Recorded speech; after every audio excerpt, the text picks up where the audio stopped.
Hello, everybody in chat. Thank you so much for being here. We are at a new time schedule. Monday, Wednesday, Friday at 2 p.m. Eastern is now when we are going to be streaming. So big thank you, everybody, if you are here live. We are currently streaming to X, Kick, Twitch, Rumble, and Facebook. I will also give another reminder that we are now a podcast. So if you're an audio-only person, you can find the show wherever you find your podcasts. And a huge thank you to everybody who's been following, supporting, liking, sharing. It means a heck of a lot. Hello, lovely people in the chat. Since we are at a new time zone, new time schedule, it's great to see some familiar faces. AV3103, who would you say is a better female influencer than you, Lauren? He says over on Rumble. Probably most female. And actually, hang on, pause. I don't like the term influencer. I know when I was getting basically deposed by Canadian Parliament, there was this one MP who was like, "You call yourself an influencer." And I couldn't say anything because my lawyers told me to take the fifth because there was an ongoing American investigation. But man, did I want to respond that no, I do not refer to myself as an influencer. That's actually considered quite a slur in my corner of the internet. But I mean, there are tons of female podcasters and streamers who have bigger platforms than me. Candace Owens, Megan Kelly, you name it. I'm actually a pretty mid to low tier, if you ask me. Average foot enjoyer on Kick. Mother Chen, please ask someone how to set up lobby music. I know how. I just didn't think you guys would want that. Is that something you would be interested in? I figure I would rather choose my own music than listen to someone else's, but maybe that's just me. I've pondered the idea, kind of pulling an Asmongold, having some music lightly going on throughout the show, but I don't know if that's too much of a distraction. But yeah, we have a lot to talk about today. I feel like because we didn't have a show this weekend and now we're on a new schedule, there's 3 days of news worth to catch up on. We have Cenk and Hasan Piker being banned from the UK. Rough week for Hasan Piker. First, the American federal investigation, and then now this ban from the UK. Feels bad, man. Actually, I know how a lot of this feels, so I'm not going to be too sympathetic to him. Then Paris was apparently burning, still might be, I'm not sure, because of some soccer match.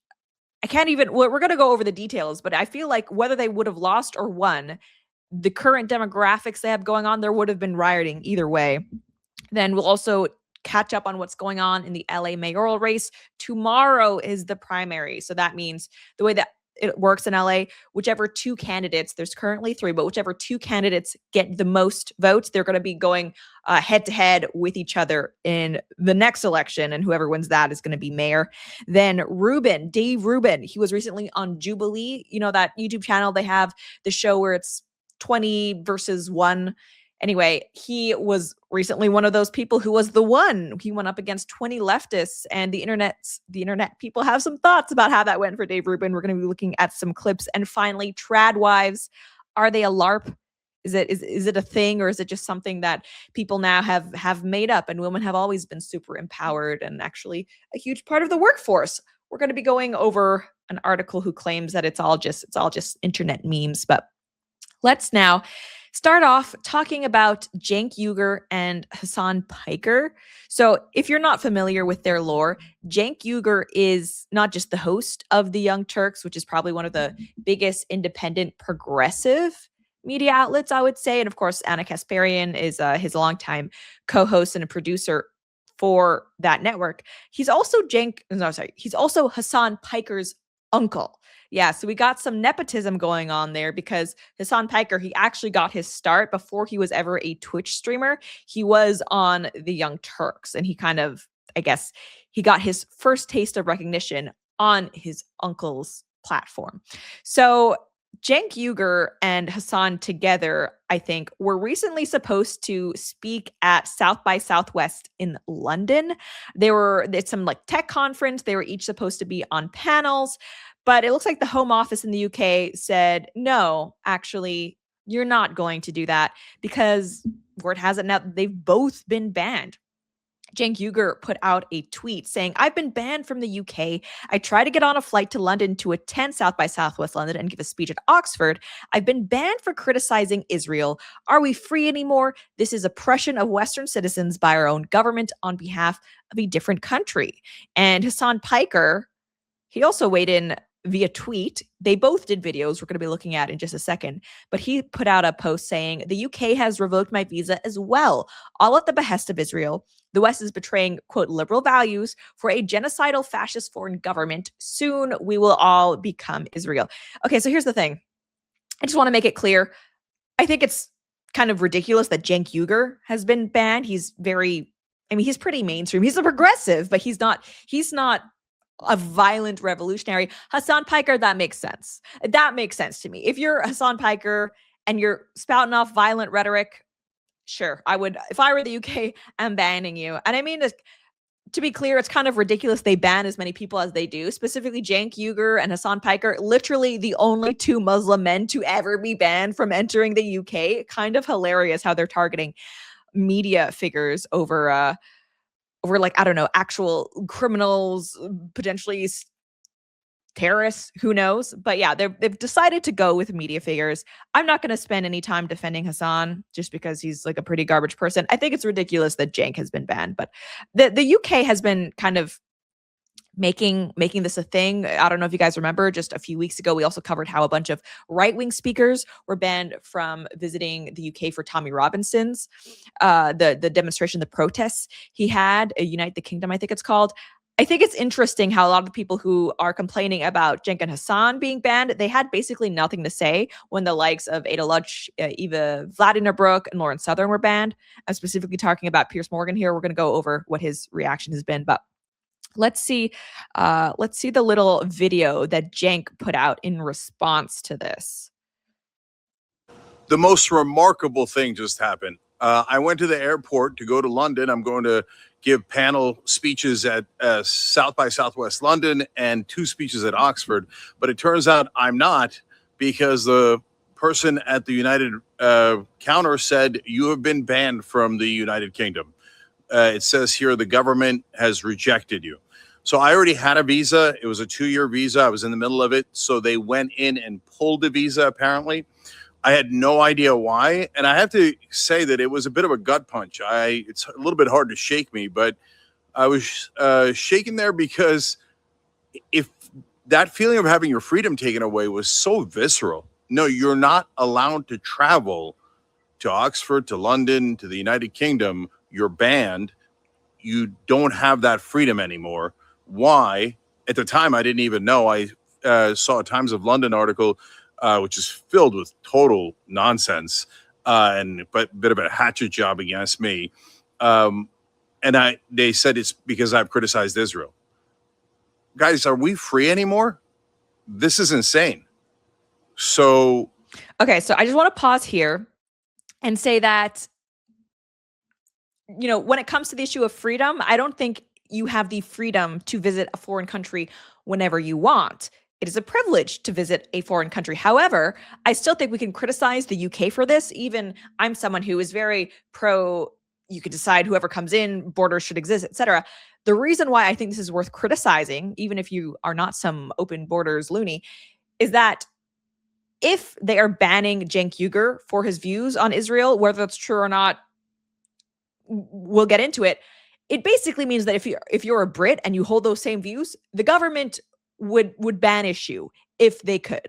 So even if you're a Brit, you want to have, control over who comes in another country, ask yourself, is the way that this is happening, is this a good thing? Is it a good thing that the government is banning people based on views you may share?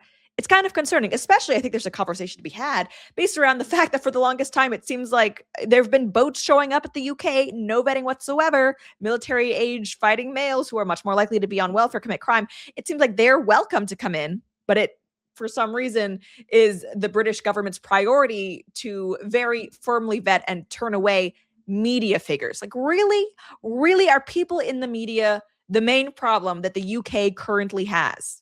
Especially, this is all coming in the heels of the Henry Novak death and trial.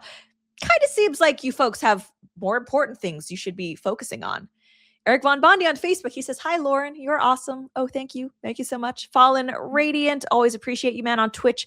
He says, very surprising the UK sided against pro-Palestinian / pro-Muslim leftists. The UK is just, they are a confusing bunch. Okay, it seems like whatever lobby that is not right-wing, they're just happy to bow down before, including maybe if it doesn't always make sense. But anyway, we have more of the Cenk video to get through.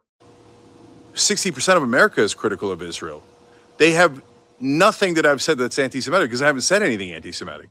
Because I'm not anti-Semitic and I don't believe that you should discriminate against anyone. That's actually my core philosophy. I'm for complete nonviolence and equality for every race and religion. So since they don't have that, they said, well, by definition, criticizing Israel is anti-Semitic. My God, how many people are they going to ban from the United Kingdom? Millions of people, billions of people, 60% of Americans are critical of Israel. Are we all going to get banned? Billions of people across the world are critical of Israel. Are they all now banned from the United Kingdom? What kind of insane standard is this? So how long am I? And it's also really strange. If this is allegedly because of Israel, I have not seen any direct statements from the Home Office because of this. It seems like people who are reporting on it have just kind of agreed with it. And there are other people in the government who are not Home Office employees or affiliated. They're also saying it's because of Israel. But if that's the case, have you guys noticed that the UK has surprisingly large pro-Palestine marches? It's because basically 98% of the Muslim population in the United Kingdom, they're all very vocally not only pro-Palestine, but anti-Israel. So it's just, it's weird to me how it's a problem for Cenk Uygur, who is an American in the media and like barely a Muslim. You guys are kind of saying that in chat. Are either of them really Muslim? It's fair. It's probably just a nominal cultural thing for them, but they're not allowed to be pro-Palestine, anti-Israel. But all of these, probably maybe in some cases, literal jihadis, Muslim migrants from Syria, from Pakistan, they're all allowed to be vocally anti-Israel and pro-Palestine. It kind of seems like there's a double standard. I guess Cenk and Hasan are not down enough on the oppression hierarchy. Maybe if they were migrants instead of American media figures, their views would be acceptable for the Home Office. I banned. Well, how do I get unbanned? And then the hilarious irony of it is, guys, they said, well, you criticize Israel in the wrong way. You said that Israel controls the American Congress. Well, no, I said Israel has given to 94% of Congress and those people vote with them. And that is factual. That is literally factual. So now facts are anti-Semitic. But okay, then they said, since you said that Western governments are in some ways controlled by Israel, our government is banning you for criticizing Israel. I don't know if you know this, but I think you just made my point for me. And the fact that they even said that is incredible without realizing the irony. So I'm apparently an outlaw in the United Kingdom now. I don't know if I'm an enemy of the crown, but this is crazy. We have to get our freedom back. Okay, so let's go over this. In the chat, we have Kamikaze411 on Twitch. He was also told he can apply for a visa guest pass by the Home Office. He's using this as rage bait. It's crazy. I don't know if he's using this as rage bait because let's go over what this actually says. It kind of sounds like his banning is the same thing that happened to Lauren Southern, Eva Vladimir, and Ada Lulch. Because here, let's have this. So by the Times, it said left-wing broadcasters Cenk Uygur and Hasan Piker banned from the UK. Says Shabana Mahmood has banned 2 left-wing broadcasters from the UK due to fears they could fuel anti-Semitism. Okay, so again, this is reporting this as if it's fact. I've not seen any quotes from Shabana Mahmood specifically because of this, but it says the Home Secretary has blocked Cenk Uygur, a Turkish-American political activist and broadcaster, from appearing at a conference in East London on Wednesday and an event in Oxford on Friday. Blah, blah, blah. Uygur's nephew, Hasan Piker, has also been banned. Piker, 34, has said he would vote for Hamas over Israel, described Orthodox Jews as inbreds, and claimed that America deserved 9/11. Okay, so I will reiterate here, I'm not going to defend Hasan in any way, shape, or form. Ban him. Who cares? But it says the Home Office has confirmed that both men had their ETA canceled on the ground that their presence in the UK, quote, may not be conducive to the public good. And that verbiage is exactly the same thing that Ada Lulch and Eva Vladimir were told. says decisions to refuse or cancel an ETA on these grounds are based on an assessment of the potential risk an individual may pose to UK society. The Home Office has said individuals could choose to apply for a visa where a fuller assessment about their circumstances would be taken into account. So it does seem like they, yes, are banned for the time being. It's looking like maybe saying you can apply for a different visa and we'll look into it further. Maybe that's some sort of appeal, but for all intents and purposes, at the moment, they are not able to enter the UK. Pig Monster 2020 Real on Kick says if he's just an American citizen, he really doesn't have any rights or freedoms in the UK. But okay, all right, we understand that. You don't have, it's not a freedom to be able to enter someone else's country. It is a privilege. Yes, but does it make sense? Is it logical or sane that a privilege should be taken away from someone for views that are actually pretty mainstream, including amongst people who are already in the UK? That is the real question here. It's like when, Eva and Ada were banned. A lot of people were saying, haha, this is like, you're hypocrites. You don't want mass migration, and yet you're upset that you've been banned. It's like, actually, this doesn't make them the hypocrites. This makes the people who are banning them the hypocrites, because they're more than happy to take in refugees, totally unvetted, who knows who they are from, the third world. But when it comes to these beautiful, harmless European women who are just there to give a speech and then leave, only there temporarily, and who have views that the majority of British people have, now you're all of a sudden for borders. Like, that doesn't make sense, and it should concern the people in the UK, because again, this proves how much disdain your own government has for your viewpoints, that they would ban someone from visiting, even only temporarily, because they agree with you. That's crazy. That's crazy. That's not a good thing. That's not a win for people who are pro borders at all. Let's continue with what's happening though. Because Hasan Piker also shared this on stream, or went over this on one of his streams. UK, yeah, it's okay. Well, I didn't want to talk about it, but my visa has also been revoked. We just found out. So yes. Yes, I will not be going as it stands currently. I don't believe that I'll be able to go to the United Kingdom this upcoming week. Okay, on X, someone says Hasan went to the UK and said, yeah, I'm happy a terrorist attack happened. Again, we're not defending Hasan here. Ban Hasan. I don't care. I think it's unfair this happened to Cenk. I don't know who to reach out for this. I was supposed to do something with Yanis Varoufakis, do something with Zach Polanski, do something with Jeremy Corbyn, do something at the Oxford Union. And now the Labour government has revoked our visas. And I love, it's kind of funny that this has happened to these people because of the left-wing government. It's funny. It's kind of funny. Go to Ireland. Okay, guys, it's not about fucking being in the vicinity of the UK. I was supposed to do shit in the UK.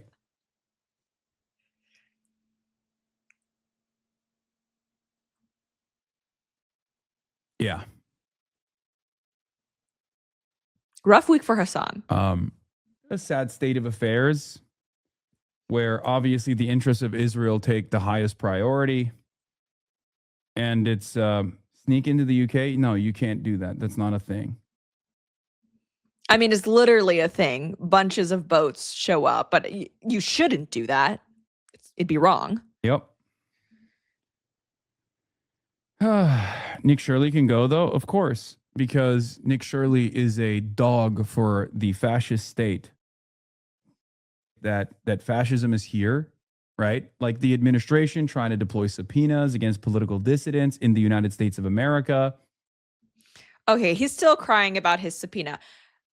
Joe Biden's administration, their DOJ, they are actually arresting their political dissidents, throwing them in prison. So no, please stop complaining, you whiny little bitch, about a little subpoena. Okay, that's the most gentle way to investigate someone, okay? They actually wanted to put the bad hammer down. They give you a raid. They give you armed agents. Maybe they just indict you right away.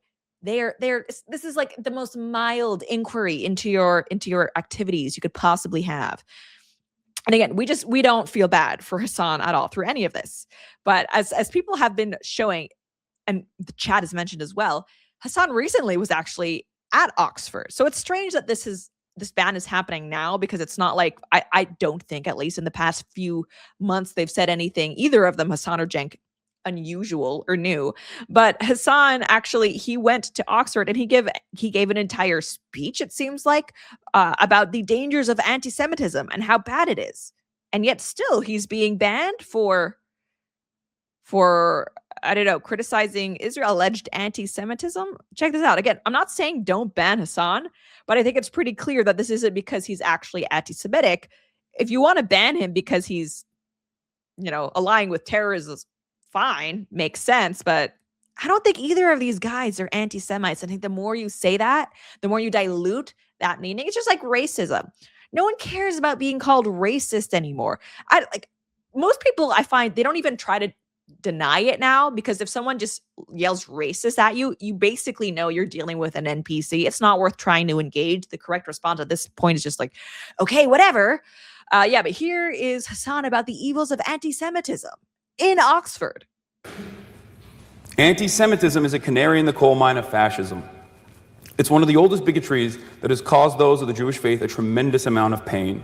From pogroms to the Holocaust, Jews have always been singled out by those in power as a scapegoat for instability and economic volatility people in power cause. A resilient, nascent anti-Semitism is a constant threat, especially as economic instability makes those in power seek out old targets. They're not very creative, usually. They just always rehash the same propaganda. Okay, we're not going to listen to any more of that. You get this. Hasan is against anti-Semitism. Avocadorable666 on Twitch. I actually like that username. It's cute. He says, Hasan said he would vote for Hamas over any Israeli party after this debate. Okay, yeah. I don't think Hasan is anti-Semitic. I do think he's retarded, though. And quite literally a terrorist sympathizer. So again, those are all legitimate reasons to ban Hasan. That's fine. But that doesn't extend to Cenk Uygur. And I don't even agree with Cenk Uygur on basically 97% of stuff. I mean, I think he's kind of a lolcow, honestly. But I don't think he's not a threat to anybody. And this isn't because I want him to be able to spread his views more, but if you're in a culture that is just banning people like Cenk Uygur, it's probably not going good. But Saul Sadka on X, he pushed back on the idea that this was just because these two criticize Israel. He says, according to the Times, Cenk Uygur was banned from the UK by Shabana Mahmood, a British Muslim woman of Pakistani heritage, because he, quote, dismissed evidence relating to grooming gangs in towns such as Rotherham, where official inquiries have identified an estimated 1,400 victims, and, quote, repeated classic anti-Semitic tropes, such as the claim that Israel controls America. So the breathless pivot to Israel controls Britain is a nice comedic flourish. So he's saying it's also because it's not just Israel criticism, it's the anti-Semitism, and also maybe this is influenced by the right as well because he denied grooming gangs. I don't know, but even in this article he cites, I'm still not seeing actual quotes from Shabana Mahmood. So I don't know, I'm very hesitant to believe narratives unless I see direct quotes from the primary source. But also, I think when it comes to why Lauren Southern was banned or why Ada Lulch was banned, they didn't give specific reasons for them. I've talked about this before. Clarity is actually a privilege that the government rarely likes to extend to people. They have their own criteria for decision making, and it's really, I think they believe, none of your business why they make the decisions that they do. It's just you're supposed to accept whatever judgments they give because, they're better than us, the government bureaucrats, and they are the ones who are ultimately in charge. And so Jeremy Corbyn, who I don't think he's really engaged in much political stuff in the UK anymore, but he's had his own allegations of anti-Semitism. He's critical of Israel. Hasan mentioned he was supposed to be meeting up with Jeremy. And Corbyn put out a post saying, banning Cenk Uygur and Hasan Piker from entering the UK is an absurd and cowardly decision from an increasingly authoritarian government. Let's call this what it is, an attack on the freedom to criticize Israel, as well as the UK government's own complicity in genocide. I mean, it's good that people are speaking out against this, like just the ridiculousness of banning media figures so haphazardly. But what I want to drive home here is that they're not the first ones that this has happened to. And it's kind of interesting how a lot of people who were silent on Lauren Southern's ban, Eva Vladingerbrook's ban, some people are up in arms about the fact that Cenk Uygur was banned. I am, of course, referring to none other than Piers Morgan. So Piers Morgan, okay, you're going to see that I wasn't able to save any of these posts to go over them with you because he has blocked me because I kind of called him out on the idea that the UK has free speech. By the way, this ruling kind of just proves that I'm right. You don't really have free speech if you're going through like political dissidents and revoking their visas to travel. But I'm not able to save Piers Morgan posts now, so I have to kind of just search for them so we can go over them. But Piers Morgan is someone who he's happy to go against the mainstream leftist narrative once it becomes popular enough to do so. I think he's one of those because let's talk about the Israel issue specifically. Since October 7th happened, there in the United States and basically around the world, there has been more criticism of Israel than I think we've seen in modern history in my lifetime. Whether it's like, from the right, Candace Owens, Tucker Carlson, Cenk Uygur, and Anna Kasparian have also definitely been part of this. But Piers Morgan is one of these people who, when people started criticizing the reaction from Israeli officials and their actions in Gaza, he was more than happy to smear a lot of them as anti-Semites. Now, a little bit later, and it seems like the tide is starting to turn, Israel is less supported than ever in the Western world. Now, Piers Morgan, he's admitted, okay, this seems disproportionate. We could criticize without, being anti-Semitic, blah, blah, blah. It's like, okay, that's well and good. But that's what I mean. Once it becomes acceptable, Piers Morgan is okay with saying, I disagree with the liberal narrative, but not before then, not a second before then, because heaven forbid. I mean, he's a boomer to the core. And you saw that, I think, if you've seen the Avocadorable 666 on Twitch, he blocked you for saying the UK doesn't have free speech. Yeah, I mean, basically, I wrote a whole thing criticizing him. I think that's what did it, because I previously had been on his show. But if you watched Piers Morgan and Tucker Carlson, the interview/debate that they did, it's pretty clear that Piers Morgan buys basically every boomer narrative, hook, line, and sinker, whether that's, mass migration. Oh, we have free speech. I think probably in maybe 2 to 3 more years, Piers Morgan is going to be pushing back on mass migration because it'll be like popular enough to do so. But and he's now that everyone is calling out trans craziness, he's also happy to call that out. But again, not a second sooner than when it becomes acceptable in the mainstream to do so. So he's now calling out the fact that Cenk Uygur was banned as ridiculous. He said, "What? This is ridiculous." He says at least 10 times a night. No, okay, that's an old thing. Someone responded to Piers Morgan saying, they've been banning people for speech for years and Piers loved it. Now he complains because it's Cenk, who's his regular guest. Piers Morgan says, not true. I only support banning people who advocate violence or who spew hateful bigotry against people based on their ethnicity/religion. Where has Cenk done that? His rage has been against the Israeli government and his policies. Free speech should protect that. So even here, he's like, oh, it's bad that Cenk was banned. But if you're a hateful bigot, and of course, Piers Morgan is the one who gets to decide who's a hateful bigot, then it's fine to ban people. Like, what? Yeah. Basil the Great, good point on X. He says, Piers Morgan when the left are banned from the UK. What? That is ridiculous. Piers Morgan when the right are banned from the UK. You're an Islamophobic bigot. You're only back on my show because you were banned from my country. I say good on you, Home Secretary. Let's see this clip that's included here. Are a disgusting Islamophobic bigot that hates 2 billion people on this planet simply because of their religion. They hate me too. And shame on you. They hate people shame like on me. you. They hate You people won't- like you. you They won't- hate people you like won't- your wife. You're only back on this program. You're only back on this program because you were banned from my country. I say good on you, Home Secretary. Because my message, You're a more decent person because my than message Valentina Gomez could ever resonates. dream of being. Or a disgusting. Yeah. So I think kind of shows that, hey, maybe Piers Morgan, if we're just like banning people because of opinions we don't like, it could actually very easily happen to people whose opinions you do like. So maybe it's just not a good precedent at all to pursue. But yeah, Oh, yeah, hang on. This is a clip between Candace Owens and Piers Morgan, and I think she makes a great point here. Why? What is your theory? I don't know. I don't know. Okay, hang on. I'll just read the quote because this is a long clip, but it says, Candace Owens to Piers Morgan, the difference between me and you is that I have enough of the courage to take the risk and ask the questions. You wait until it becomes popular and then you change your mind. Yes, exactly. Clocked him 100%. That's basically Piers Morgan's MO.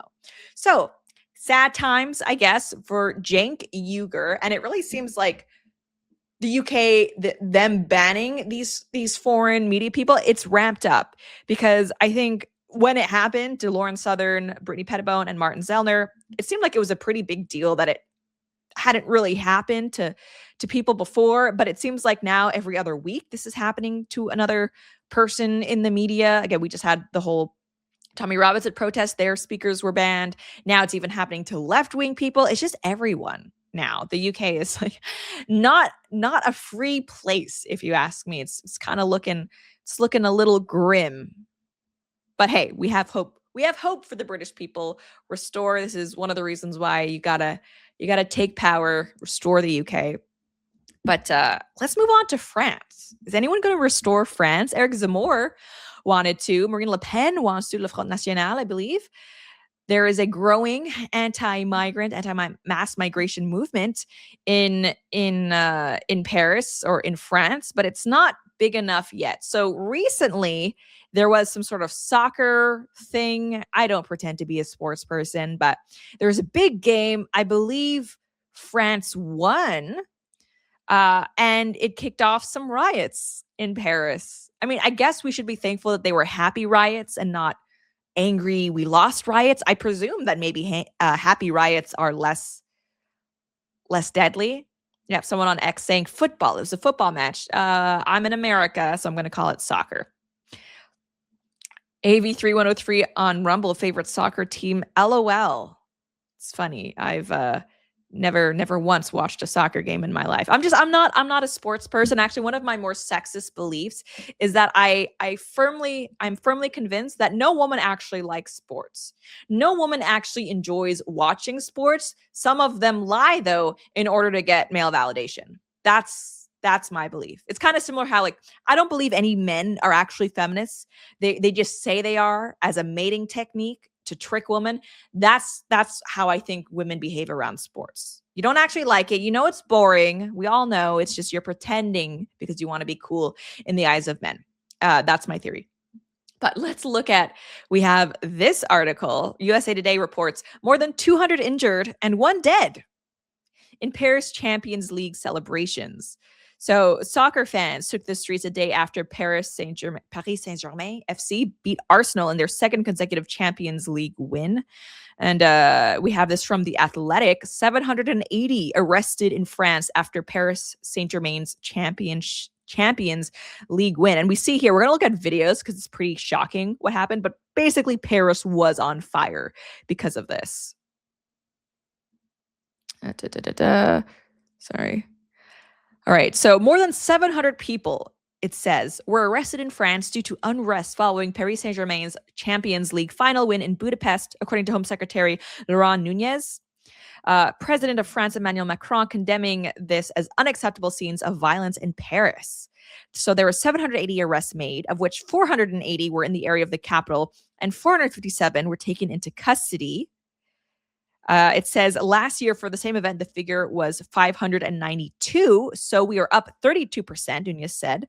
And to date, these 780 arrests have resulted in 457 people being taken into custody. I would also like to point out, he continues, that we have 57 police officers or gendarmerie personnel who were injured during these events.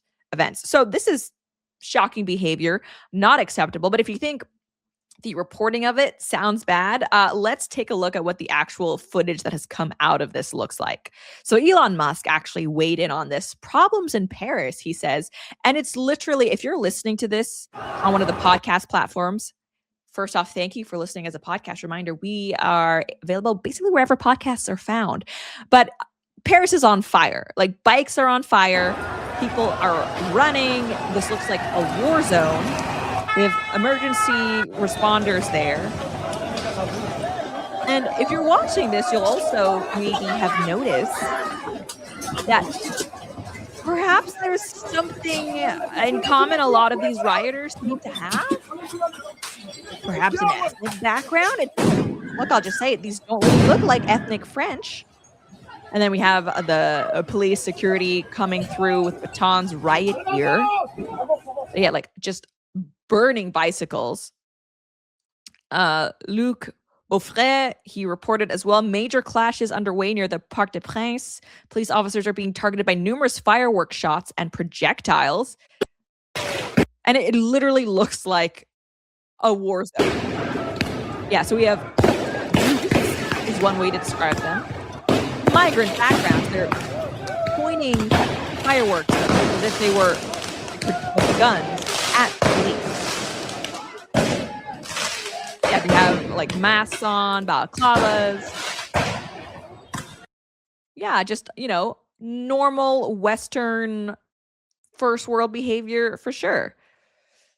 Arkantos on Rumble. France is just about dead. At least they weren't racist. Yeah, at least.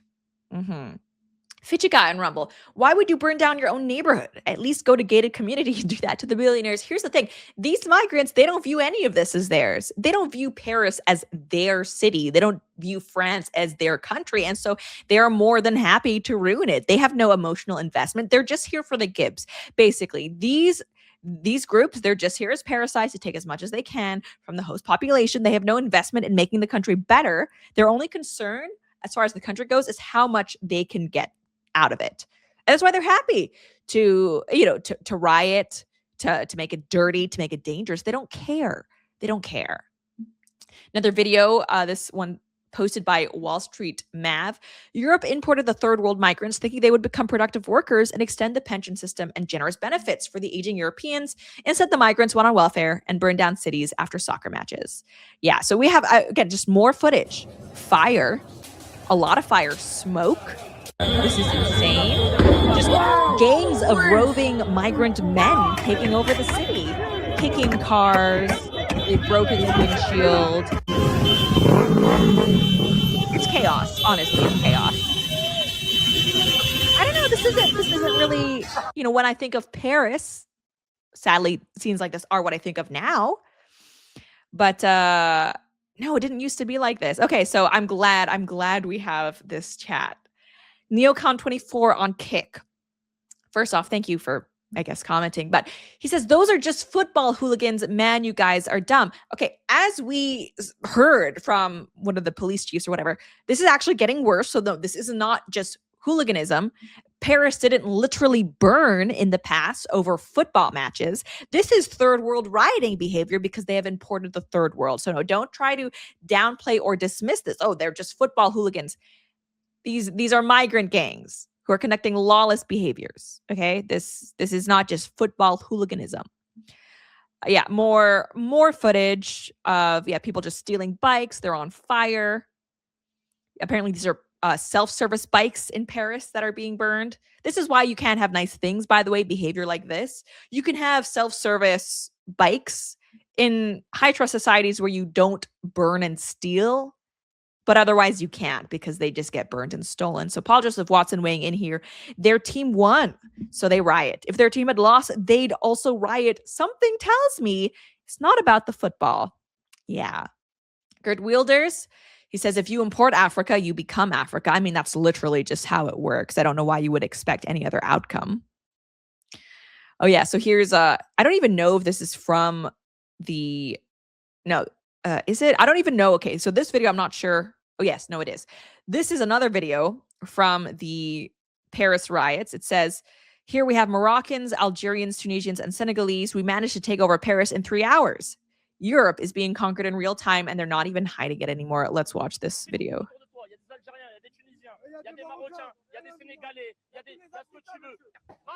Marine, on est là, ma gueule. On a fait plus vite que les Allemands. On a pris Paris en 3 heures. Les Allemands, ils l'ont pris en 24 heures.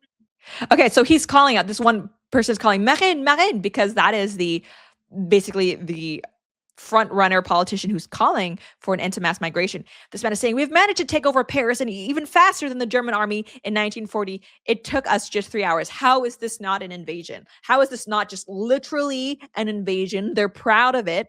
They're proud of subverting Paris. They have no respect for French culture, French people. It's insane.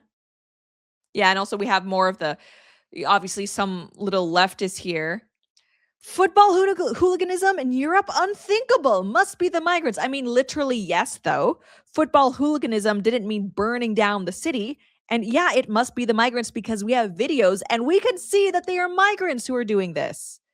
But yeah, let's play dumb and just like, oh, it's always been like this. This is gaslighting. They are gaslighting you about this because they don't want people to wake up and realize what's happened to their cities.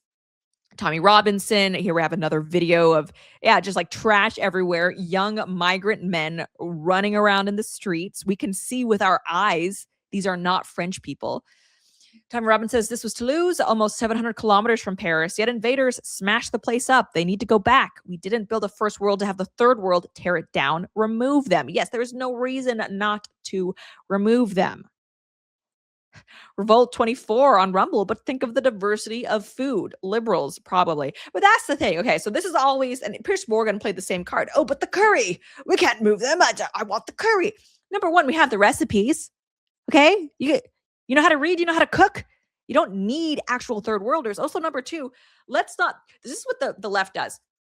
There have always been foreign restaurants in major cities. That's not new. It didn't require importing millions of people.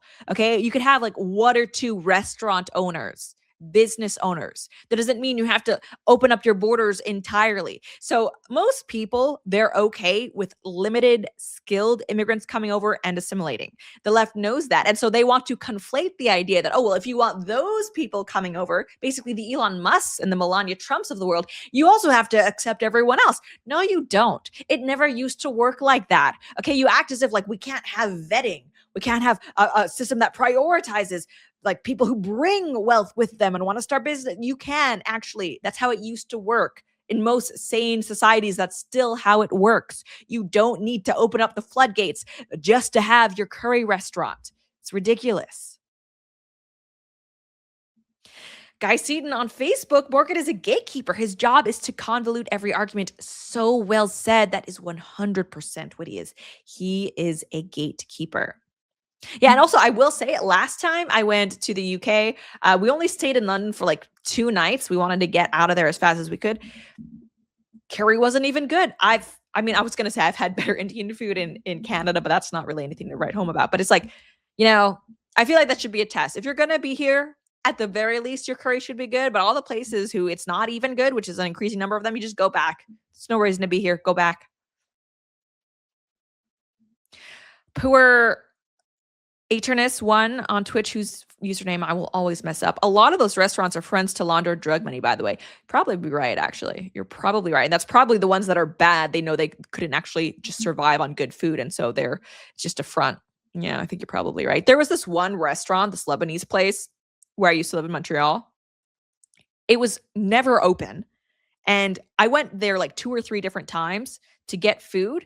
And both times I was like refused service. One time they're like, oh, like our oven isn't working right now. It's just like, I'm pretty sure that place was a front for laundering money because I've basically never had problem going to a restaurant and getting food because that's the purpose of restaurants. But that place, like almost never opened. But even when it was open 3 for 3, I did not succeed in getting food from there. So pretty sure that was just, that was just a front. Oh yeah, and so in contrast to all of the scenes coming out of Paris, Dominik Trzynski, MEP from Poland, he says, here's how Polish fans celebrate their club's victory. Before leaving the square, they clean up after themselves. No one was beaten up or raped. Be like Poland. And then you just hear, so here you have just people merrymaking, jumping up and down, celebrating in what looks like a very orderly manner. Good for them.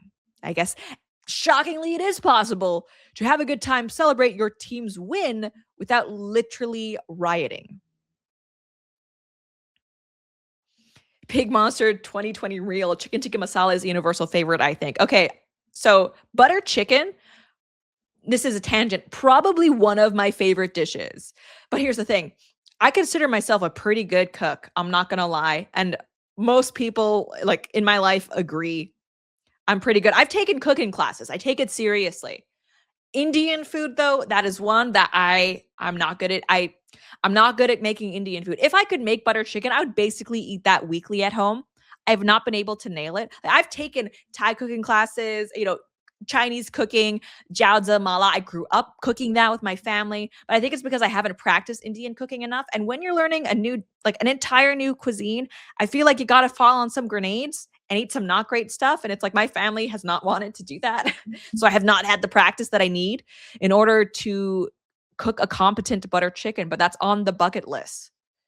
That's on the bucket list. It's honestly one of my top 10 meals, butter chicken, a good one. But yeah, you don't need rioting to celebrate your football team's win.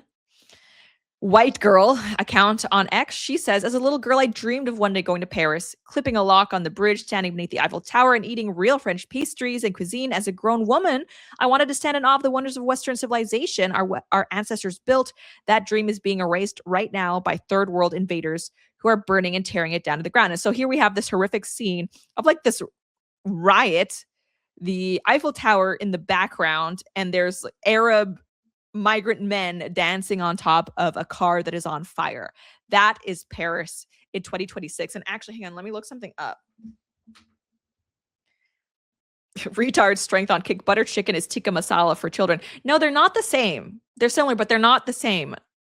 I don't know why. Why are you counter signaling my favorite dish? It's not the same. They're similar, but they're not the same. Because I think butter chicken, it's got the tomato base and cream. It's different. I'm not going to go into it, but I'm pretty sure it's different. Okay, so hang on. There's a specific thing. Was it called Paris syndrome? Where, yeah, okay, yes. So speaking of how great Paris used to be, there's an actual thing called Paris syndrome, which it says is a rare, severe form of culture shock experienced by tourists who are deeply disappointed when the reality of the French capital fails to match their highly idealized expectations. I guess it's because, a lot of people, when they visit Paris, they expect not Algeria, but then they get there and it is Algeria, and it's disappointing. Yeah, I've heard that. Okay, yeah. Who is affected? The syndrome was originally identified and documented by Japanese psychiatrist Hiroaki Ota in the 1980s. It was particularly noted among Japanese tourists, with a small number of cases reported annually, potentially due to how highly idealized Paris is in Japanese pop culture.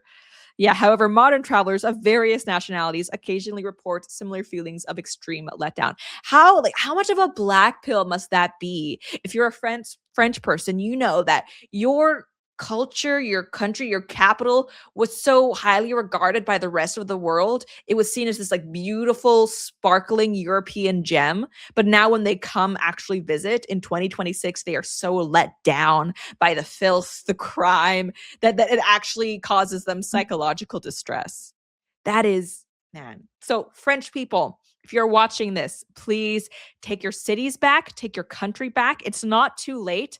More and more, Marine Le Pen, she's never won. Eric Zemmour, he didn't win. But I think there is a growing movement all over Europe, including in France. So it doesn't need to be like this. You don't have to have your country burn to the ground just because you win a soccer game. There is another way. Just move them. They have to move. They can go back. It's possible. Someone brought them in. You can send them back. Let's do it. Oh my gosh. I'm so hungry now that we're just talking about, or not we, I'm bringing up my favorite food. But let's talk about the LA mayoral race. So in case you don't know how it works in LA, tomorrow is the primary. And so right now there are 3 contenders for the next mayor of LA: Karen Bass, Nithya Raman, and Spencer Pratt. Tomorrow, voters are going to vote for who they want. And then the top 2 candidates are going to go on to the next round. And whoever wins the next election is actually going to be mayor of LA. So after tomorrow, it's going to be a smaller race, and it's looking all but, I guess here, let me share this. According to prediction markets, at least, it's looking all but likely that Nithya Raman, I don't know. She is going to be the one who's going to be cut in the primary. She, of course, is a current city councilwoman in Los Angeles. And it's funny. So let's look back because, in February, she was polling a lot higher than Spencer Pratt. I mean, at one point, she was even polling higher than Karen Bass. She went from 58% chance, so in the lead out of all candidates to be the next LA mayor, and now she's at 11.8%. So you might be asking yourself, hang on, what happened? What went wrong? Well, we can't ignore that there was the disastrous performance that she had for the LA mayoral debate. Basically, Spencer Pratt just said, look, she's retarded when it comes to homeless people. She's like, no, we'll go. And he's like, yeah, you're going to get stabbed in the neck if you go. Love Spencer Pratt in regard to that. And that didn't really play well for voters because most people in LA, they know that, trying to put forward this like, oh, we just need more compassion for the homeless people. We just need more, more services, like more housing. Like, no, we've tried that for the past 20 years. It's only gotten worse. Crime's only gotten more out of hand. Homeless populations have exploded. Spencer Pratt is the candidate who's actually saying you don't have to live with, crack addicts outside of your kid's school, stepping over needles. It's a pretty simple message. But that's actually apparently really resonated with LA voters because now Spencer Pratt's odds to advance in the LA mayoral election have risen to 80%. So we have that here. Yeah, 80%. So it's all but guaranteed that the race will actually come down to Karen Bass and him. You've got to be insane if you're in LA and you vote for the incumbent, you vote for more of the same. That's never going to make sense to me. But I mean, we'll see. And I we've covered this before, but Spencer Pratt, he is registered as a Republican, but he's currently running as an independent, which I think is a smart move, especially in somewhere like LA. But hang on, let's look at what LA looks like. Spencer Pratt, his official account posted, I don't even need to make campaign ads anymore. Karen and Nithya just keep making them for me. And it's someone who's going to like a ballot box in LA. And first off, can we talk about how dirty it is? Like there is trash everywhere. And it's not, I don't even think it's because, there was an event that just cleared up and they haven't cleaned it up. I think this is just what LA looks like all the time now. Nuvarini on Twitch, I voted Pratt, but he'll probably lose. Don't say that, okay? You're probably right, but don't say that. Especially, it's a good idea to vote him. And, this is just the primary, so he can at least go on and face off Karen Bass. But yeah, this, American cities shouldn't look like this. They didn't used to look like this. LA used to be a beautiful, safe city. It could be again. It can be again. We have the tools. It's kind of like, remember when Xi Jinping went to visit San Francisco, and San Francisco is a total dub, as bad or like maybe even worse than LA. It took city officials like a week to clean it up because they didn't want to look bad in front of China. We have the solutions to this. We know how to tackle the problem. What they lack is the will. All right. What they lack is the will. Sammy626 on Kick. Hey, man. Good to see you. Glad you can make the new time slot. He says, don't jinx it. LOL. Yeah, it's hard because I don't want to jinx it. You're right. But I don't want people to black pill and be so demoralized they don't even bother to show up. Nova Rainey, even Oakland was nice when she visited. And that's okay. So I'm going to be ragging on LA for the next little bit. But it hurts me that LA is currently what it is. I used to live in LA. I went to USC for a little bit, didn't finish my degree there. But when I was an undergrad freshman year, went to USC. And I just remember there was such an internal struggle over how I felt about LA because there are parts of LA that are wonderful. Like the food culture is amazing. It's naturally beautiful, a very, very vibrant culture, a lot of smart, talented, creative people in LA. One of the worst cities management you could possibly name. So violent. There were people who were getting mugged around campus when I was a student. They would literally tell us, don't go off campus if you're not in a group after dark. It shouldn't be like that. A few years after I left campus, some international students got shot and I think carjacked. Awful. But there's so much potential. And that's what's frustrating. When I don't want what's bad for California. I want what's best for California. It could be great. It used to be great. It could be great again, but it's really hard when it seems like so many people in the state and the cities are committed to its downfall and its ruin. Yeah. Not great there. Okay, so we have a Rumble rant. I will pause my rant. Let's look at the Rumble rant. Yeah, how am I pulling that up? Go share this tab. Taper Tantrum 6. First off, thank you for the dono. He says, Lauren, I've tried church, fasting, meditation, but nothing else takes the pain of romantic isolation away. Thoughts on SSRIs? Considering getting back on Lexapro, but I gain weight and behave risky on it. Have you tried working out? That is my question for you, because I know it's not always easy to make time, but honestly, unfortunately, I have personally found that like it's hard to get started, but you are going to feel much better if you're actually getting outside. Try running during the day, get some vitamin D. It will, I mean, I'm not even kidding. It'll improve your entire mood. Try eating cleaner.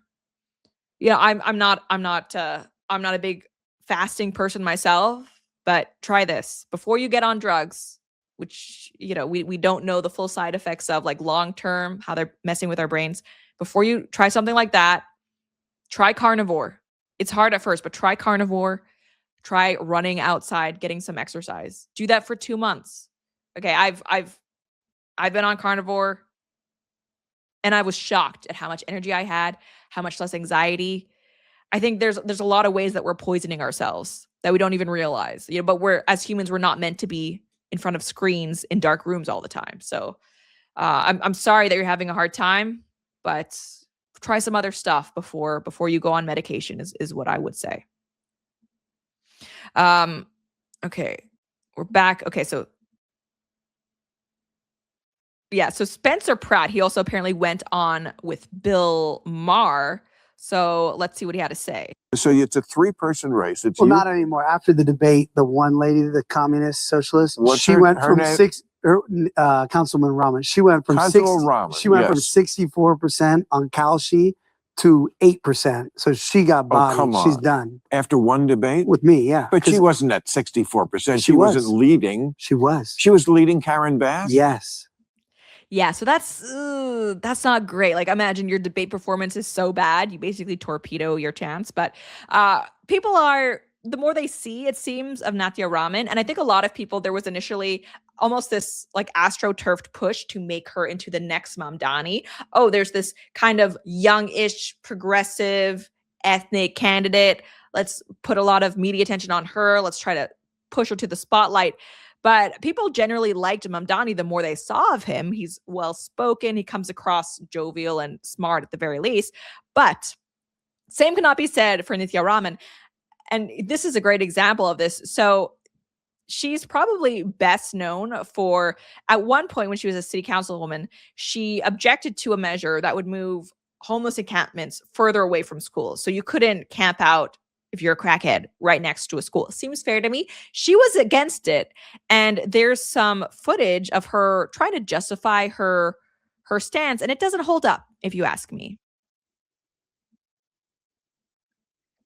Hang on, let's see this. I mean, it's like, I don't think a kid's going to be safer because a tent is 500 feet away from a school. You know, it's like, whatever. And she's rolling her eyes. And you're right.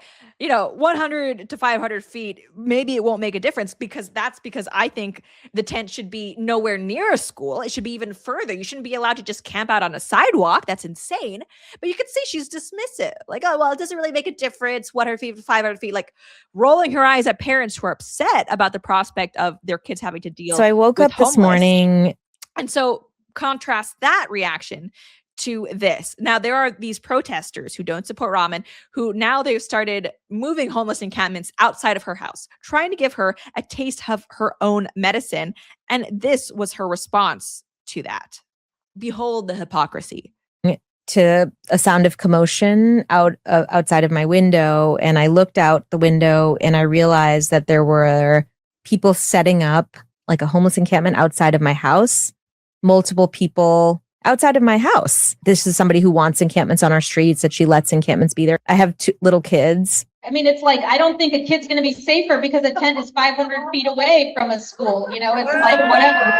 And so we see what her, you know, we see what her standard for her own children are. How dare you upset my kids with all these homeless? Oh, your kid. No, that's fine for you guys, but not my kids. This is like sheer progressive, not in my backyard attitude. Yeah. They didn't see it, luckily, this morning, but it has definitely Thank goodness your kids didn't have to see the homeless. We wouldn't want that for your children. It's fine for everyone else's, but heaven forbid your children be exposed to the same thing you expose other children to every day. Has gone far beyond what I expected the campaign to be about. I, again, thought it would be about bike lanes and management of the Department of Transportation. Yeah. So that this is who Nithya Raman actually is. And I think this type of attitude, it's not really resonating with voters. Wall Street Apes, he posted Spencer Pratt responded to LA Councilwoman Nithya Raman being upset over a fake homeless encampment being set up outside her home. Let's see what Spencer Pratt had to say. Did you see Raman freaking out on that comedian's podcast because some protesters set up a fake homeless encampment in front of her house? It honestly is one of the best things I've seen maybe this year. It's truly the fact that she complained on that and said, my kids, she rolled her eyes and said whatever to the moms in her district that were fighting to make sure these drug addicts selling drugs in front of the school in encampments. And she was saying there's no difference between 1 or 500 feet. But when they're in front of her driveway, and her kids weren't even there, according to the guy that went on the news with Matt Seedorf and said her kids didn't even see this. That was even just shows you how easy they lie. She was lying. Her kids didn't see it. But honestly, I hope that happens every single day.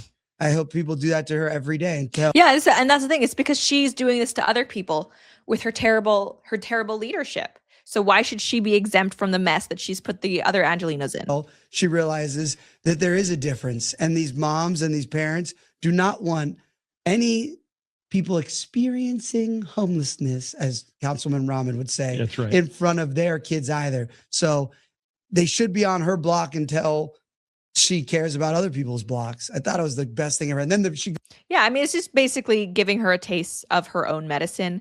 And, you know, she's all but guaranteed at this point to be cut, and that's good. But I mean, LA, you need to go further. Okay. Karen Bass, if you're not happy with the state of LA, which I think California as a whole is experiencing migration loss, like more people are leaving than coming. I don't know if that's true for LA specifically, but I'm going to guess most people in LA are not happy with the state of things, homelessness, crime. If you're not happy with the state of things, what could be the justification for continuing to vote for the incumbent? You know what I mean? Because LA is a blue city in a blue state. You guys could do whatever you want. Yeah, everyone in the city counts. Like everyone's a Democrat. Everyone's supposedly on the same team. It's not like you have some Republicans who are trying to prevent you from achieving your utopia. So you guys control everything, and yet it's still terrible and getting worse. So what do you have to lose by trying something new?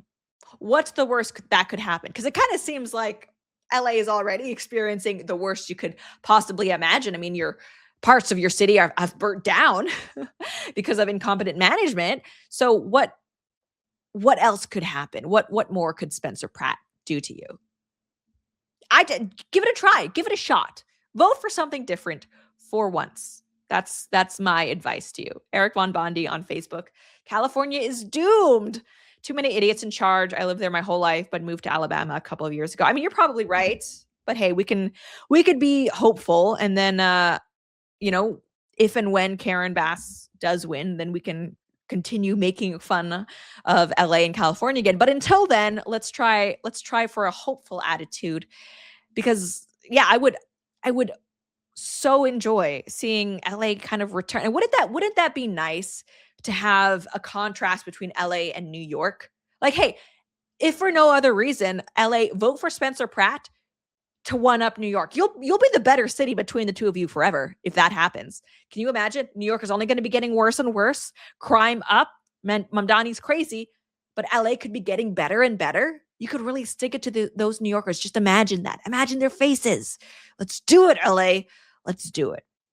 Okay, now let's turn to Dave Rubin's appearance on Jubilee. So if you're not familiar with Jubilee, It's this YouTube channel that, I mean, they're in LA and they're leftists, but they do a pretty good job hosting debates, which I enjoy. I previously have been on a Jubilee panel. It was pro and anti-Trump conservatives, and I was a pro-Trump conservative. And so they were, they flew me out. They were very professional, had a good time there. That's one of the types of videos that they do where they have like two different groups, pro and anti-Trump conservative. Oh, pro-life versus pro-choice Christians, I think was another one. And it's like two groups who disagree kind of debating each other. But a new series or a newer series that they've also done, which has been really interesting, is they do 1 versus 20. This I think got a lot of attention when it was Jordan Peterson versus 20 atheists. And that didn't go well for Jordan Peterson because I think it was supposed to be 1 Christian versus 20 atheists. But here's the thing. Jordan Peterson refuses to call himself a Christian. And so it ended up being Jordan Peterson versus 20 atheists. But it didn't go well for Jordan Peterson because he was seemingly arguing in favor of position Christianity, which he may not even adhere to himself. So it's just, I don't know why they chose him for that, because anyone who follows Jordan Peterson knows he doesn't call himself a Christian. Pig Monster 220 real on Kick. Did he win or did he get blown out? I mean, he made some good points against some of the criticisms of Christianity, but he ultimately, I think, guys, I would love to hear what you think, but I think he did get blown out because it was highlighted that he's not even a Christian. He refuses to call himself that. And so he's just kind of a nothing. You're basically being a sophist at this point. You're just arguing for the heck of it when you're unwilling to full-throatedly embrace and adhere to the argument, like the belief positions you're defending. Just weird. But anyway, Jordan Peterson has been on it. Ali Beth Stuckey has been on it. I think she was debating progressive Christians. And, there have been feminist debates as well. And now the latest one is Dave Rubin. And so I think the way it was marketed was like 1 MAGA versus 20 leftists or something like this. And so Dave Rubin was chosen to be the MAGA supporter. And I think that was an interesting choice because when you think of Dave Rubin, I don't think of MAGA. He was a huge DeSantis supporter during the primaries, and he's in Florida. I wouldn't say he was anti-Trump, but Dave Rubin MAGA is just not something that so here it is. It's marketed on their YouTube channel. And these videos always get a lot of views. 1 MAGA versus 20 far left Dems. Why they got Dave Rubin to be MAGA and not someone else like maybe Jack Posobiec, I don't know. I'm not even sure why Dave Rubin agreed to it because he doesn't market himself as MAGA. But in any case, social media response has not been great in favor of Dave Rubin. If you look at the comments, almost all universally negative. We're going to be going over some clips. Jubilee is like an abusive relationship. I keep coming back to one of the comments on YouTube. Dave Rubin versus the Jubilee fact-checking team. Apparently he got fact-checked a lot during this. Now this video is like, an hour and 40 minutes. I didn't watch the entire thing. We're going to be going over short clips. Gregory Roberts on YouTube. This is like the scene in Airplane when everyone is lining up to take turns slapping that woman. Ouch. 1 egg versus 20 frying pans. The fact checkers were not having this one. Dave Rubin airing his humiliation kick publicly. Okay, so let's go through some of the clips that have been circulating online because I think he has some moments where I think he did well. And let's all, keep in mind that it's not easy being in the hot seat against 20 different people for 2 hours minimum. The video itself is 1 hour and 40 minutes. So that this actually happening was bound to be longer than that. It's not easy to be put on the spot and have all these people go at you. That being said, though, I think he could have definitely done a better job defending MAGA, especially since this was supposedly the entire debate. So I'm not sure. It was a weird thing to choose Dave Rubin for this and for Dave Rubin to go on because he's never been like this huge rah-rah Trump guy. Hang on, let's see where. There's one. Okay, yeah. So this is probably the most viral clip at the moment. One of these leftists asks Dave, what so far Trump's biggest accomplishments have been. What is one main metric that Donald Trump has made better off since he got in office? An example would be GDP, unemployment, inflation, etc. Right now, first off, the big beautiful bill was just passed last year and it's kicking in now, right? It's kicking in now. So we're going to now see results of that, like even the tariffs. All right, so let's do tariffs. Are you for or against tariffs? I'm against the universal tariff. So what's the main metric that he made better off? What? What's the main metric that he made better off? GDP, unemployment, inflation? Do you have any idea? Listen. Listen. I don't think you do. Hold on. So you're arguing that things economically were better under Joe Biden At the end of his administration, absolutely. Yeah. Can you give me an example of how? Yeah, GDP growth was better off. Real median wage growth is better off. Inflation was better off at the end of his administration. Unemployment was better off at the end of his administration. We had the worst year of job growth in the past 4 years, just this last year under Trump's administration. The inflation, 3.8% year over year since Trump got in office. We're seeing all of those economic indicators become worse off. Can you tell me anything that he's done to make it better off? You say it's broken for Democrats. It sounds like it's broken right now under Trump. Have you looked at the stock market? It's worse off in terms of growth in 2025 as compared to 2024. If you look at Dow Jones and S&P.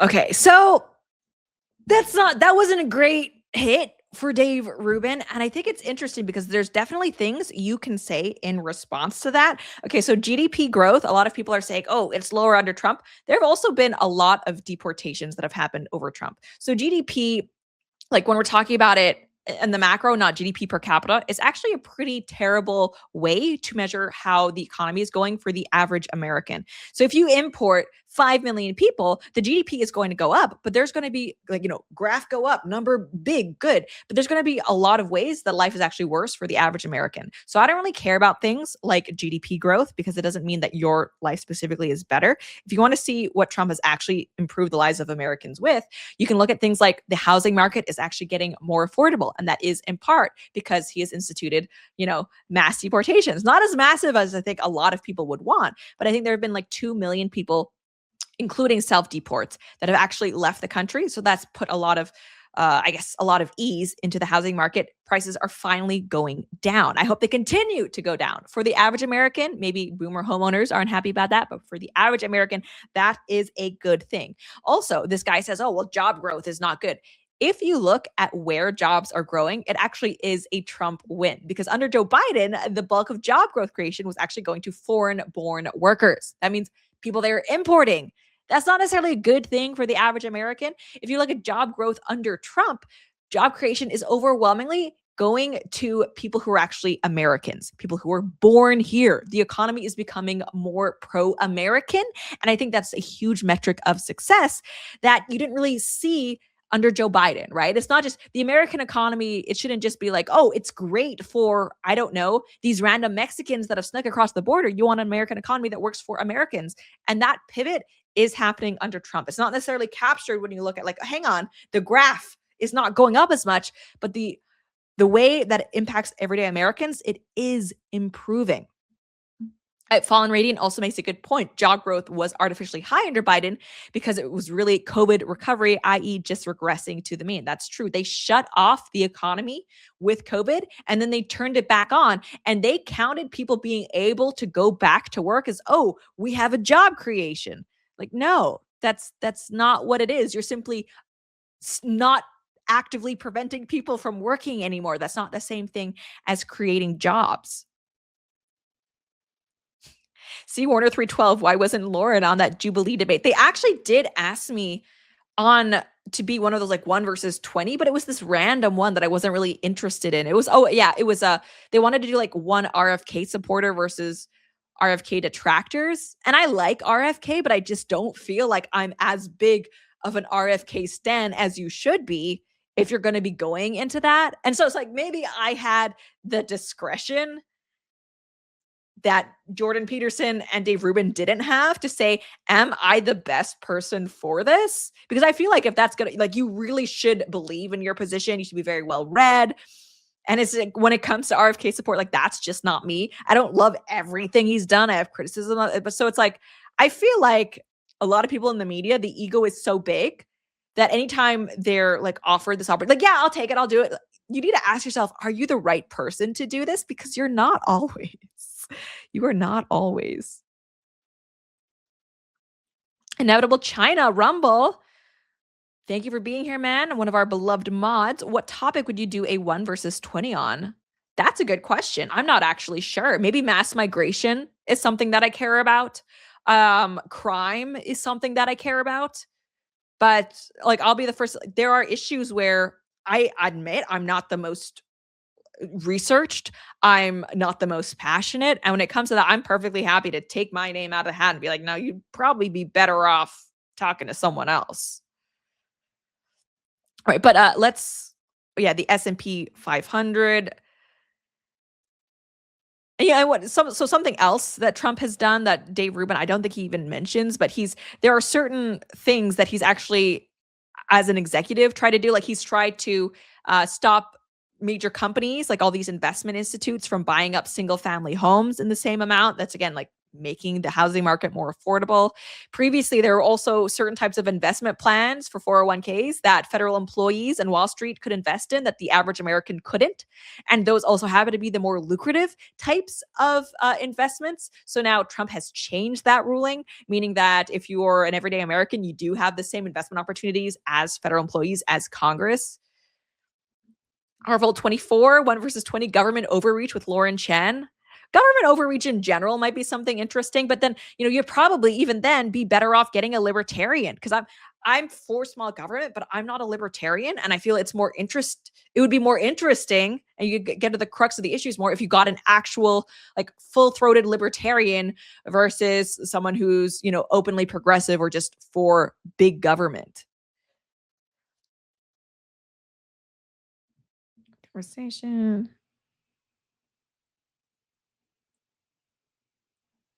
Okay, sorry. We're getting some interesting chats on Rumble. Hang on, share this tab instead.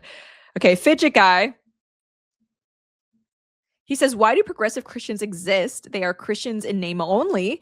They are the opposite of what Christ taught and practiced. First off, thank you for the dono. Also, one of our mods, so always appreciate that. Progressive Christians, so they are the lukewarm Christians that you read about in the Bible. And progressive Christians, they're ultimately people who, I think, their main takeaway from Christ was that we should all be nice, instead of what the actual message was, is that human beings are sinful. Christ has come to, sacrifice himself for us so we can stand before God the Father in purity. And this is not the message, right? Like, just be nice. Everyone do what they want to do. Good vibes. That's not Christianity. I don't know what it is, but it isn't Christianity. It's certainly not Christ's message. So progressive Christians, I just feel like they're worldly progressives who like the idea of Christianity, the Christianity that is preached by progressivism, which is basically wearing Christianity as a skin suit. The whole, like, the only thing that they know about Christianity is judge not lest ye be judged, that type of thing. But that's not Christianity. So progressive Christians they're ignorant of Christianity. They're ignorant of the gospel. And I think we can pretty much just ignore them. And then we have Taper Tantrum 6, who I appreciate the dono, but I don't know. I'm going to read it. Lauren, I feel like if you saw me bleeding in the streets, you'd walk away because I'm black and ugly and my demographic is dangerous. I don't blame you for this, but I do resent God for making blacks this way.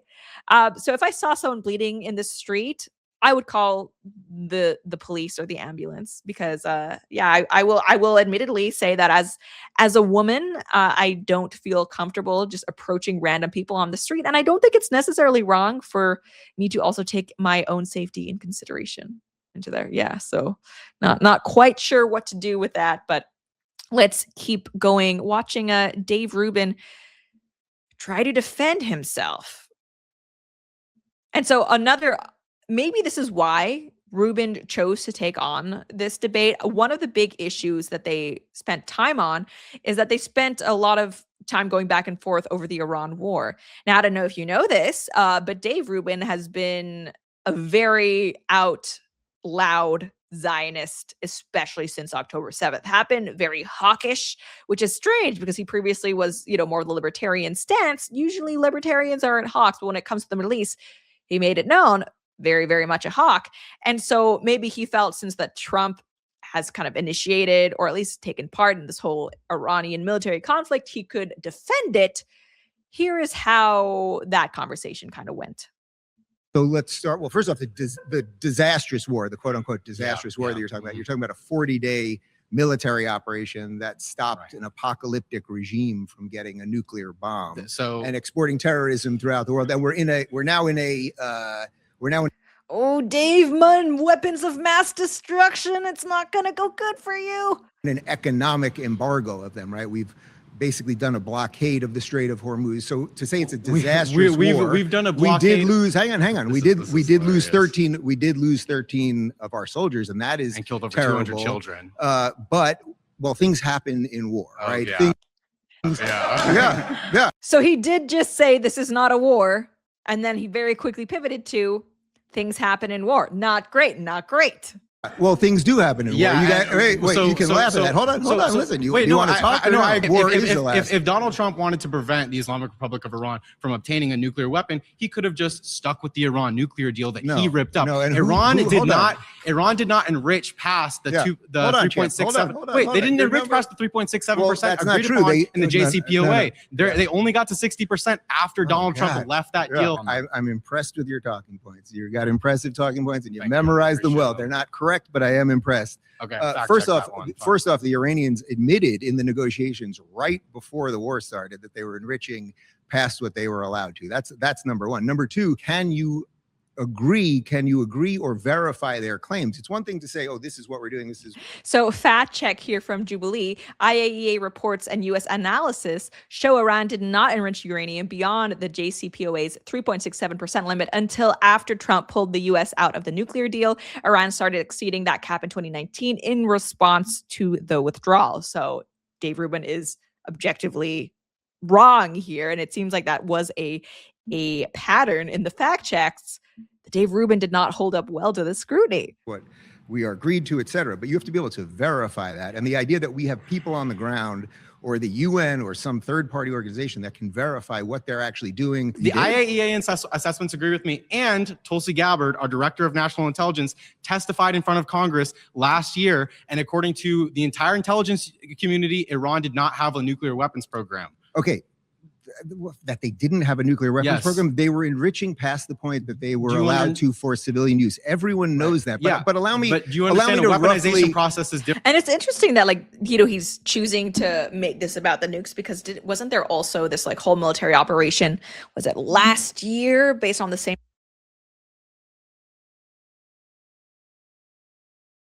Did I mute myself? Okay. Wasn't this entire operation last year that was dedicated to supposedly dismantling the Iranian nuclear program that we said was successful? Let me ask you, do you think the Iranian regime before this war, the Iranian regime that has oppressed the people of Iran for 40 years, do you think that was a good regime? Would you say that was a good government? Would you like to live under those people? Were they progressive in any way? Do they hold any of the values that any of you guys hold? No, but we don't just start wars on countries whose politics we disagree with or who are oppressive to their own people. We were actually an ally to Saudi Arabia. And so, yeah, and I've seen people try to pull this. We need regime change because Iran is oppressing people. And that's if that was the case for the war, there's a billion other, hyperbole, but there's many other countries that the US in some cases actually goes so far as to call their allies that are just as bad as, if not worse than the Iranian regime. And so, don't take it from me, but it seems like most of the people who watched this did not find Dave Rubin's defense of the war to be satisfying.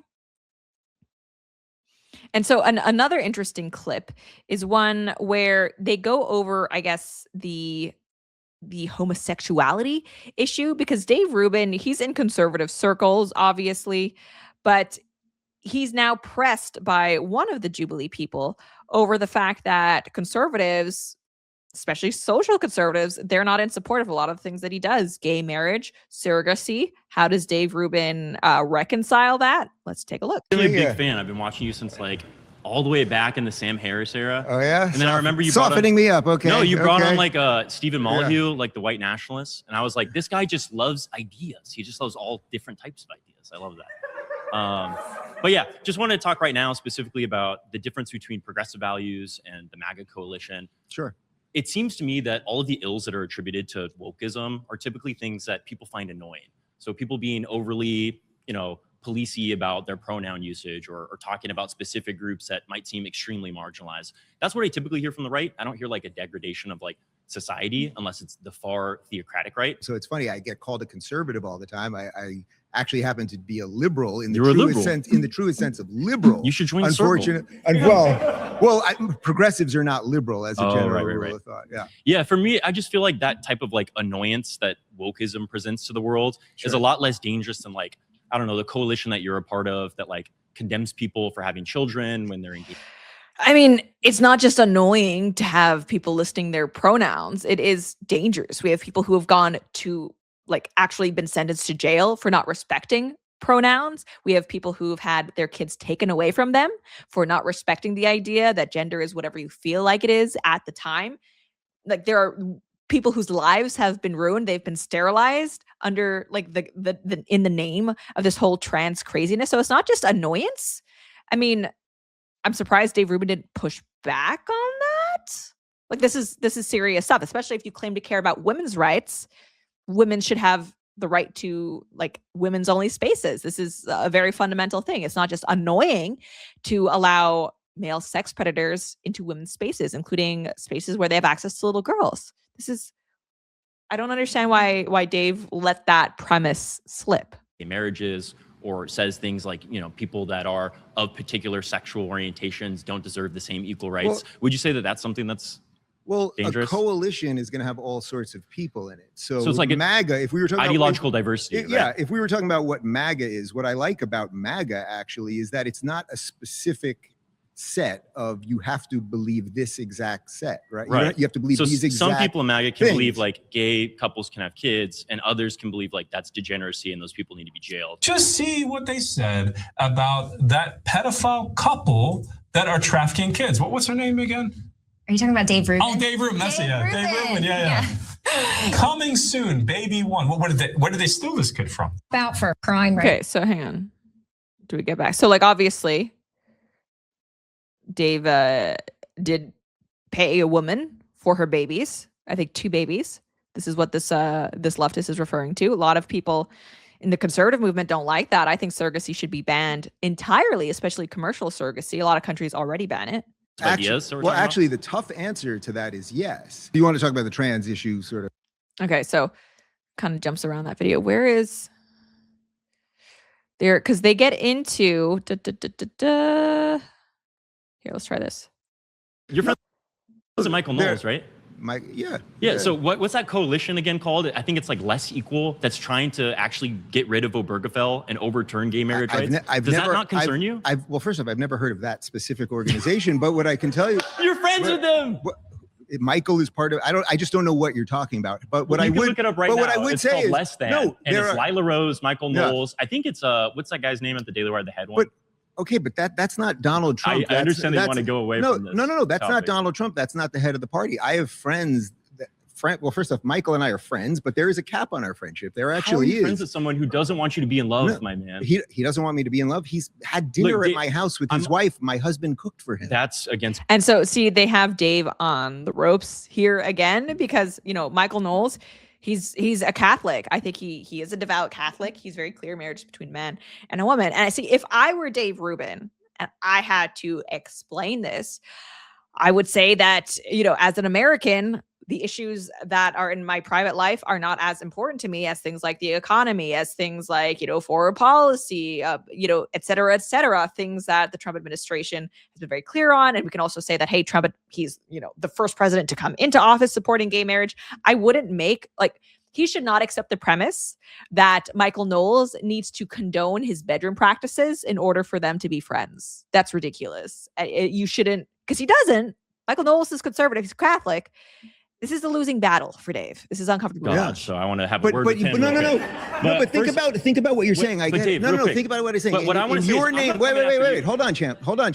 You know, in your world of how tolerant you are showing me you're actually showing a remarkable amount of intolerance, because although I don't know the group that you're talking about, Michael Knowles as a human being has been to my house, and my husband has cooked him lamb, and we have enjoyed evenings together and shared personal moments and all of those things. Now, do we agree on absolutely everything? Of course, the answer to that is no. And if Michael was Michael or anyone else was trying to lead some organization that was going to go against my civil rights, well, that is where obviously we would have our difference of opinion, really, of course. Dave, But I don't wanna I come for also you personally. I'm glad- respect people's religious beliefs. They're allowed to have their religious beliefs. Their religious beliefs are not allowed to legislate my life. This is all very separate from the trans thing, which obviously I sense is going to come up a few more times. I'll just say real quick, like, I'm not trying to come after you. I Yeah. believe that you should have the full liberty to have the family of your choice. Yeah. But what I will say is I'm glad Michael treats you with respect individually when you guys are together. But when he goes in front of his platform and says that a video of 2 gay men having a child is the most disgusting thing that he's ever seen, which is a quote, you can look up the tweet. Michael said that that child is in one of the most dangerous situations he can think of, which is I mean, Michael is like 100% right there. The odds of abuse happening when a child is with a non-biologically related male, it's like it jumps exponentially. So the fact that we're actually enabling this and allowing it, that's not okay. And I think it's a very common sense position, especially as a conservative, to say that. But what they're doing here is they're kind of, I mean, we could argue, is this relevant to wokeism damaging the United States versus Trump?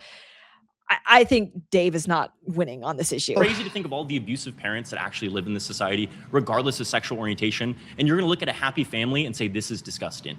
That Fact check. Michael Knowles posted on X that a clip of 2 gay men in Nashville with the baby they had via surrogacy was the most horrifying video I've ever seen in my life. He also released a video, a shouldn't YouTube feel video like about a it. violation. Okay, so I didn't see that video. Yeah. And so, yeah, again, that's the thing. If I were Dave, I wouldn't be trying to make myself like the face of conservatism when he knows he's not conservative. A lot of people don't support his lifestyle in the conservative movement. Probably not the best person to have chosen for this debate. But if you are going to go there, yeah, he was probably better off focusing on the fact that, you know, Trump himself has supported gay marriage throughout his entire presidency, and that there's more to be done and accomplished with conservatives for Dave as a person and his family than teaming up with radical leftists. Break and K, they can flip this right around on them and say, what do you think these Arab countries think about gays or adopting or having kids? Yeah, they definitely probably aren't a fan of that. All right, so this is another clip. Let's the President of the United States to call for the death of 6 active members of the legislature for making a video that is totally fine and legal. I just quickly wanted to recognize, I love this, by the way, you have a very unconventional household, and wokeism has brought you that household, right? To live with your husband, to have your 2 children, or conceived through surrogacy, and I appreciate that. Wokeism didn't bring that. Equal rights. So brought that, wokeism is, equality. as I define it, as I view it personally, is looking to expand on already existing civil liberties, right? To ensure. I mean, that they probably should have defined wokeism first. Maybe they did, but that you can't really have a debate about wokeism unless it's defined. To ensure America practices what it preaches: equal protections, inclusion of everybody, democracy, etc. So it's not a policy prescription; it's a social prescription. Donald Trump is president. He's the head of the executive branch. He has a trifecta, a judiciary that's on his side. Donald Trump's violent. Donald Trump's destroying the pillars of America: democracy, negative rights, the rule of law, our Constitution. The list goes on and on. So I'm just curious to see. I mean, I would, if I were Dave, I would definitely be asking him to back up all of those claims, but let's continue. Institutional damage has wokeism done? And sure, if you want to engage with Trump being violent, that'd be nice. Yeah. Well, I mean, I just don't agree with anything you said there, period. First off, wokeism isn't what led to, say, gay marriage. What led to gay marriage is a fight for equality under the law. If you believe that heterosexual marriage, that an adult should be able to engage in any sort of contract with another adult, then that has to be equal. That's what equal protection, which you just mentioned, is. And that's actually what the decision was based on. Yes. So that was not wokeism. That was the promise of America, which is the promise of individual rights and equal opportunity. As for a few of the other things that you said there, again, if we could do that, you want to do the Iran thing again. No, I said Donald Trump is violent. Yeah, so Donald Trump is violent in what sense? Yeah, so I also want to mention the reason why you left the left, correct me if I'm wrong, is because you believe progressives were turning to authoritarianism. Am I correct there? I mean, that was your PragerU video. You said it. You can't deny it. Settle down, Chip. There was a panoply of reasons that I did. But that's one of them, correct? Yeah. Do you think it's authoritarian for the President of the United States to call for the death of 6 active members of the legislature for making a video that is totally fine and legal? It's interesting. Okay, so this a Trump social media post is not authoritarian. Okay, that's not the same thing. You can say you don't like it, shouldn't be done, it's unpresidential, whatever. But making a post that is not actually going to have people arrested is not authoritarian. If you want to talk about authoritarianism, we have the Biden DOJ, the FBI, like actually going into Trump, his house Mar-a-Lago, raiding him, trying to convict him of bogus felonies so that their political opposition is unable to run in an election. That's all authoritarianism. Okay. A Trump Truth Social tweet is not that. I'm like, why? Call this out, Dave. Interesting. Oh, well, first off, you're talking about the video where they basically Mark Kelly and several of these guys were basically saying, if you're in the military, you can go against, Trump and all those things. Well, first off, there are some legal actual reasons that perhaps you should not, as a former member of the military, be telling. The punishment for making videos is death. I forgot. Sorry. I'm Donald Trump. All you need to know about, for any one of you guys that think that Donald Trump's coming for you because you're gay or. I mean, if Trump was an authoritarian and he controls the judiciary, he controls then if he actually thought that these people would be put to death or should be put to death, they would be put to death. The fact that that is not happening proves that it's not authoritarian. You're trans or something like that, or you're black or anything else. Might I recommend you just read Art of the Deal, which Donald Trump wrote about 40 years ago. It's terrible. It's just discussing his activities throughout the week. You can dismiss it. You can dismiss it. But Donald Trump gave you his playbook 40 plus years ago. 40 plus years ago, he gave. So, okay, I'm sorry. Yeah, this is difficult to watch. I don't think Dave Rubin was the right choice. If we actually wanted to have like a MAGA versus leftist debate, Dave Rubin was not the right choice. Unfortunately, the right choice, Charlie Kirk, is no longer with us because of the fruits of wokeism. And I hope Dave mentioned that in the video, that the person who would be best suited to defend the MAGA position is one that the wokeists took out violently and cheered on the fact that he was murdered publicly. Unfortunately, it doesn't look like MAGA had put its best foot forward. Yeah, I mean, in any case, that's basically all the time we have for today. We have an article on Tradwives, which we will go over. We'll try to go over next show, which is Wednesday at 2 p.m. Eastern. Would love if you guys were able to join me then. Thank you so much for tuning in and hanging out currently. And don't forget, if you are an audio-only podcast person, we are on the podcast platforms. But thank you so much for having a chat with us about all of this. We'll see you next time. Take care.